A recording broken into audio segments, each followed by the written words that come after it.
nossos telespectadores, as pessoas que estão nos assistindo.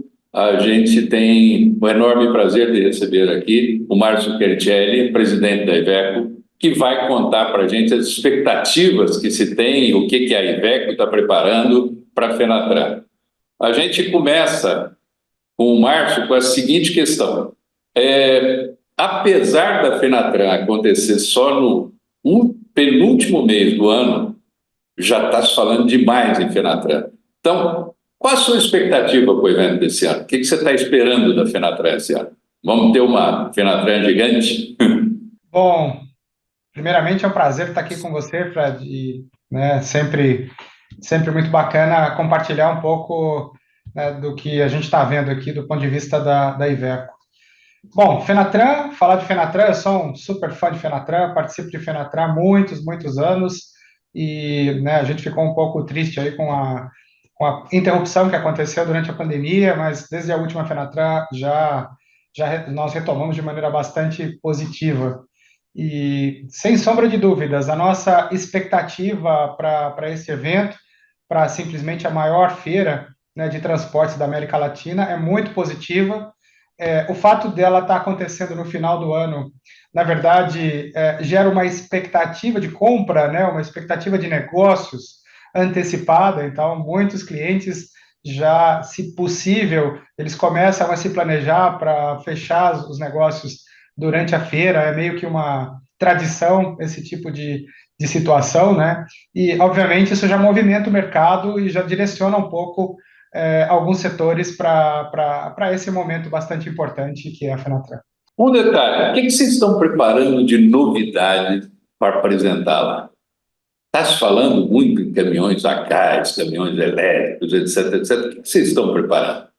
Não, a Iveco, né, eu tenho muito orgulho em sempre compartilhar isso com vocês na mídia e com todos os nossos clientes, né, e parceiros de negócio. A Iveco possui uma linha de produtos bastante privilegiada. Por que eu digo isso?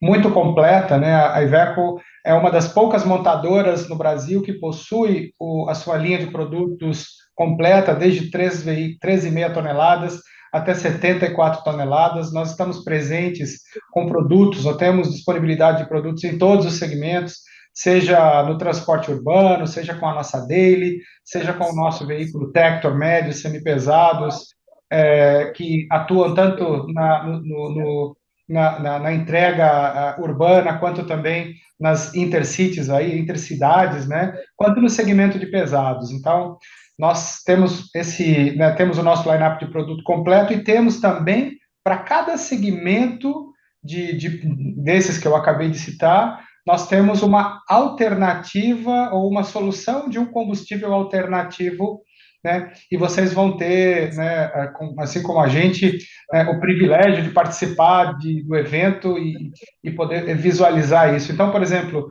na nossa linha de veículos leves, com as nossas Iveco Dailies, né, a gente vai estar já comercializando na Fenatran as nossas dailies elétricas, além da nossa daily automática, que já foi lançado. Isso tudo a gente apresentou na última Fenatran e fez os eventos específicos, mas no segmento de leves a gente tem uma solução elétrica de alternativa, de combustível alternativo elétrico, que vai ser comercializada, da última vez a gente lançou. No segmento de médios e semipesados, nós temos a solução de veículos a gás, né? Com a nossa produção na fábrica de Córdoba, estamos pensando aí como que vai ser o nosso setup futuro, mas temos solução para o produto aqui para a América Latina com veículos a gás, e principalmente no segmento de veículos pesados, o nosso grande caminhão, o melhor caminhão já produzido pela Iveco, desenvolvido e produzido pela Iveco, o nosso caminhão S-Way, ele vem também, já teve seu início de produção, tanto de veículos, segmento de propulsão a diesel, quanto principalmente agora a gás, né? E a gente vai estar fechando novos negócios nos dois segmentos, dependendo do tipo de cliente que a gente tem lá. Então, nós temos muito orgulho em ser, provavelmente, a única marca que tem uma solução de combustão alternativa, propulsão alternativa para toda a gama, e essa é uma das pegadas, essa é uma das novidades que a gente vai estar trazendo para a Fenatran. E um detalhe, o ano passado não foi exatamente um dos melhores anos de venda de caminhões, né? A entrada de Euro 6, etc., foi complicado, bem complicado. Esse ano, como é que está? Bom, o ano passado o ano de 2023 repetiu o que aconteceu em 2020, 2012, na verdade, quando houve a transição Sim. de Euro 3 para Euro 5 lá atrás, e agora a gente teve a transição de Euro 5 para Euro 6, de Procon P7 para Procon P8.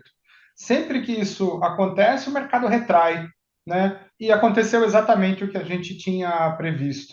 A Iveco se beneficiou de maneira importante com a Era o que eu ia comentar com você. Vocês cresceram quando todo mundo caiu. Exatamente. A gente fez aí uma estratégia de stockpiling, então a gente produziu uma quantidade maior de veículos Euro 5, veículos de nível de emissão anterior, né? E de acordo com os requisitos legais, a gente estrategicamente posicionou esses veículos tanto nas nossas vendas corporativas, quanto principalmente nos nossos negócios de venda através dos nossos concessionários, canal de concessionário, e isso fez com que a gente tivesse um crescimento muito importante, apesar do mercado ter retraído por volta de 15%. Para E dois, vocês cresceram quanto? a gente atingiu pela primeira vez em muitos anos 2 dígitos de participação. Certo. Dependendo do segmento, por exemplo, o segmento de veículos leves, onde nós somos líderes, nós mantivemos a participação, mantivemos a primeira posição no subsegmento de chassi cabina, com 40% de market share. Tivemos um crescimento fenomenal no segmento de Tractors, nos médios e semipesados, atingindo 13% e 14% de participação, a maior participação de mercado da Iveco neste segmento em todos os tempos. E no segmento de pesados, a gente lançou o nosso principal produto, né, o nosso né, caminhão pesado melhor desenvolvido até hoje pela Iveco, e a gente está num ramp-up início de produção, a gente está num ramp-up, e cada cliente que recebe esse veículo está tendo uma surpresa muito grata. Nós vamos estar com esse veículo na Fenatran, e a gente vai estar trazendo tanto a versão diesel quanto a versão a gás para os nossos clientes e parceiros poderem fazer lá os testes drives e poder ter a experiência, porque uma vez que você tem a experiência, Fred, com esse veículo, você não quer um outro caminhão. É um caminhão feito e desenhado para o mercado brasileiro, tem uma economia de combustível espetacular, né? E a gente está muito feliz com o desempenho dele. E um detalhe, como é que você espera que fecha esse ano? Esse ano você acha que nós temos um crescimento de quanto por cento em relação ao ano passado? A gente acredita que a gente está bem alinhado com a Anfávia, né?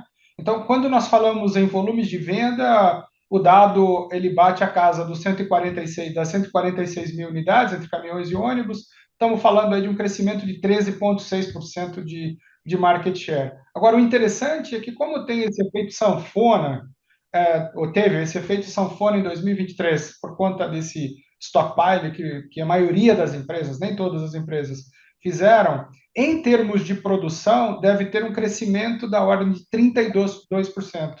A Iveco tem no seu planejamento estratégico um crescimento superior a 32%. Nós estamos produzindo mais porque nós acreditamos no crescimento, obviamente, depois de ter lançado esse baita portfólio de produtos novos aí junto com a linha Euro 6.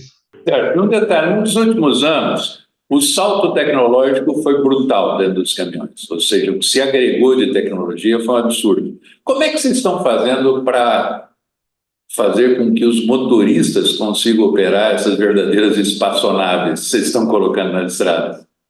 Olha, você tem que conhecer os nossos novos produtos, né, principalmente o nosso caminhão pesado.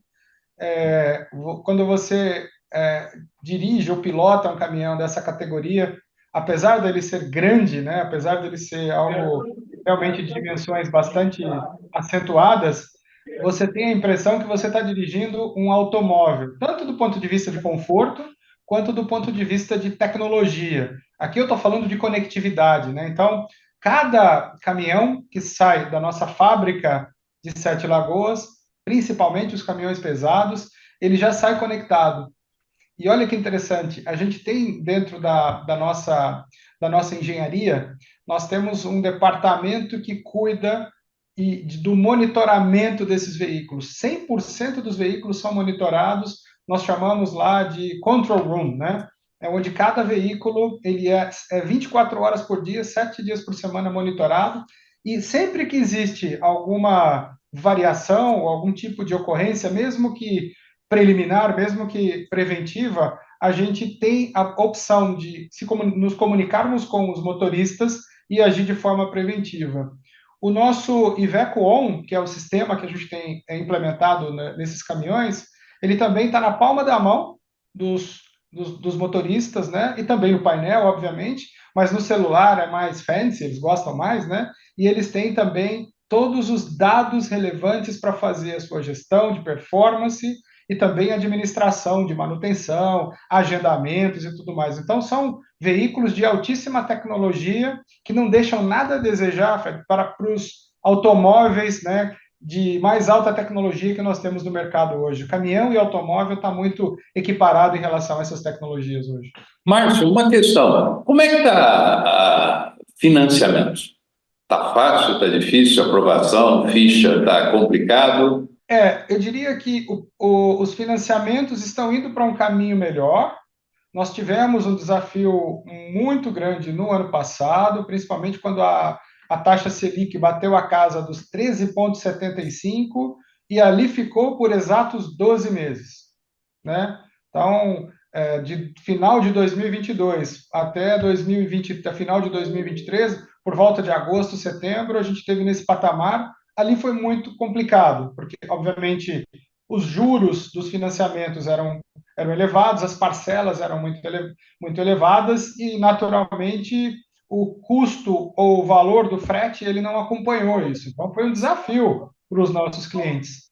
Mas a gente tem visto, você obviamente acompanha, né, todos os nossos colegas acompanham, a redução sistemática e cadente aí da taxa Selic, e isso tem permitido uma previsibilidade, né, muito maior da redução da taxa no médio e longo prazo, o que tem nos ajudado e tem aumentado bastante, aí, significativamente, os nossos negócios através de financiamento. Nós temos o nosso braço financeiro, que se chama Iveco Capital, né?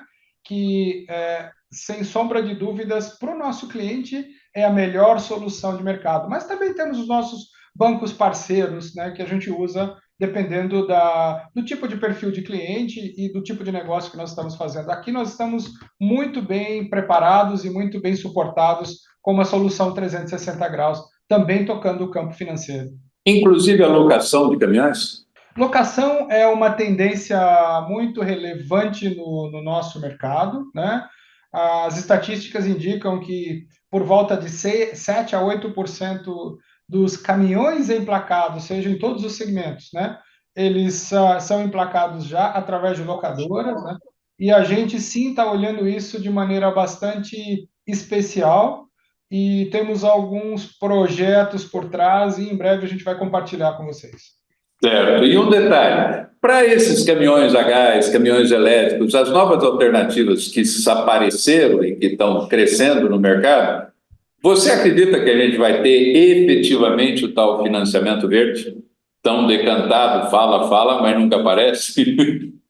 Não, eu acredito que o esforço que o governo está fazendo, e a gente está participando bastante com eles diretamente, eu tive vários encontros com o ministro da Indústria e com o próprio presidente, né? A gente teve algumas semanas atrás debatendo isso.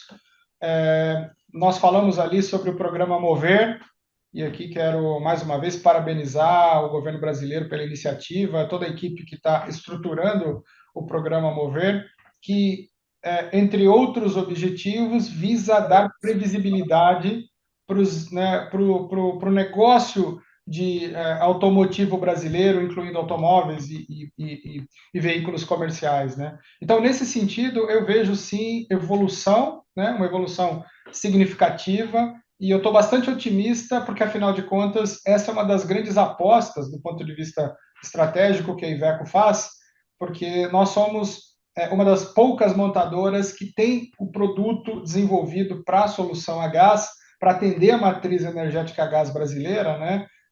Desenvolvido desde o início, desde o seu nascimento. Não é um veículo adaptado, o nosso powertrain não é um powertrain adaptado, ele nasceu para ser gás, né? E por isso ele traz maior durabilidade, melhor performance, e tem o DNA da Iveco, né? E um detalhe, você tem o a gás, você tem o elétrico que você disse que coloca aí em novembro, as pessoas já vão estar conhecendo. Tem mais alguma coisa que vocês estejam trabalhando de especial? Então, cada solução tecnológica se aplica para determinado nicho e segmento de mercado, né? Então, nós acreditamos muito que no segmento de leves, os veículos elétricos, a bateria, essa tecnologia que a gente está trazendo com a nossa e-Daily é a solução ideal, né? Para determinados clientes, determinados ramos, mas a gente não para por aí. A gente está trabalhando, isso já foi divulgado, então não tem nenhum tipo de problema, com algumas parcerias, por exemplo, a parceria que a gente fez com a Hyundai, para dar o próximo passo, né, da tecnologia de baterias para a célula de hidrogênio. Então, a gente já tem produtos, protótipos, né, e os primeiros carros operando na Europa, e assim, é só uma questão de tempo essa tecnologia ganhar escala, né, e também vir para o mercado brasileiro. Assim como o próximo passo do gás, nós temos já desenvolvido na Europa o gás na sua alternativa de GNV ou CNG, que é o gás no estado gasoso, né, propriamente dito, mas também com a criação da infraestrutura no mercado brasileiro obviamente, a demanda e os incentivos e tudo mais que vem através do programa Mover, a gente também planeja trazer o veículo S-Way movido a gás LNG, que é o gás no seu estado líquido, ele comprimido, ele traz uma vantagem muito, muito bacana, que é a disponibilidade. Um veículo LNG, hoje, ele pode percorrer até 1.400 e 1.500 quilômetros sem necessidade de abastecimento, né? Então, são para determinados nichos de mercado espetaculares. Então, a gente está sempre pensando nos próximos passos, não somente do lado tecnológico, mas principalmente olhando soluções de conectividade, soluções de digitalização, prestação de serviços, né? Ou seja, nós nos interessamos muito pela venda do serviço em detrimento à venda do caminhão. O caminhão é um bem necessário, né? Obviamente, a gente foca muito nisso, mas novos modelos de negócio começam a surgir e a gente está olhando com bastante carinho para essas alternativas. Como é que está a questão da adição do biodiesel? Qual o teu ponto de vista sobre isso? Que tem dado muita discussão, muita briga. Eu, quando estive na Anfávia, acompanhei bastante a briga com o governo. Não foi fácil e a briga piorou. Está cada vez mais difícil. Como é que você enxerga essa questão? Fed, esse foi um dos pontos que eu abordei no último encontro com o governo brasileiro. A gente teve, né, há 3, 4 semanas atrás aí a oportunidade de bater um papo com ele. Estava lá o presidente Lula, estava o ministro da Indústria e Comércio lá, o vice-presidente também, o Gerardo Alckmin, estava o Haddad, tinha uma turminha bacana lá. E a gente conversou e eu coloquei exatamente esse ponto. E fiz uma comparação para não haver dúvidas, né? Porque são temas técnicos que são importantes no momento da tomada de decisão.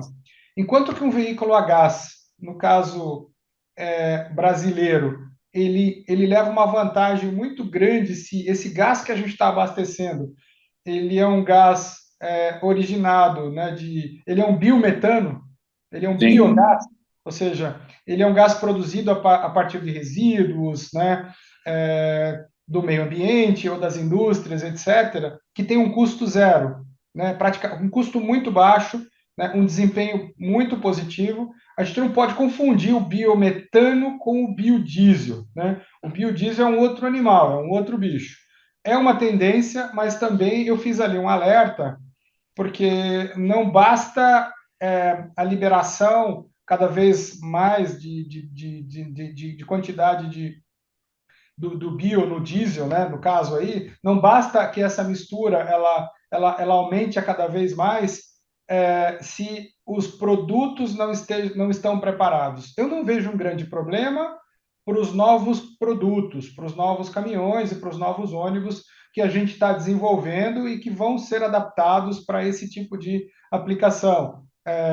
Apesar de que a gente precisa estar consciente de que, né, esse tipo de combustível ele causa certas implicações técnicas no motor. O grande problema, e o alerta que eu fiz para o Lula, foi cuidado, e para o Haddad, e para o Alckmin, né? Foi cuidado, porque toda a nossa frota que nós temos hoje no mercado não está preparada para isso.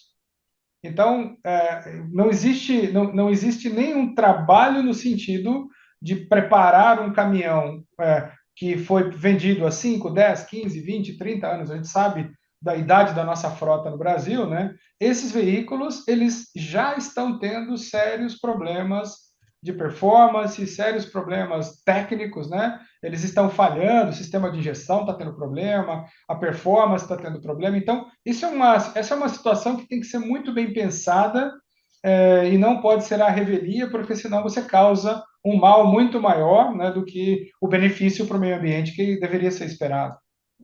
Márcio, a gente tem toda uma preocupação em cada vez mais reduzir as emissões. A gente tem que controlar as emissões e cada vez mais aperta a questão do nível de emissões, etc, etc. Enquanto isso, você tem uma gigantesca frota, extremamente velha, poluindo adoidado, e o programa Renovação de Frota vai aquela coisa, anda um pouquinho e para. Demorou para andar mais de 30 anos, anda um pouquinho e para. Não sei o que você acha que tem de ser feito nessa questão de renovação? Não seria primordial, no momento que se fala em emissões, você trabalhar muito forte em renovação de frota? Sem dúvidas, este também foi um dos temas do debate o feedback que nós tivemos, principalmente do vice-presidente Alckmin, foi de que o novo Renovar está praticamente pronto e ele não será divulgado, ele não será realizado com um período de tempo definido, ele deve ser perene. Sim. Então, estamos bastante ansiosos. O primeiro piloto que foi feito, a gente, né, fez um trabalho muito bacana ali, mas foi um piloto e foi por um tempo bastante reduzido, um volume bastante reduzido. E eu disse para ele o seguinte: é importante, você já matou a charada, né?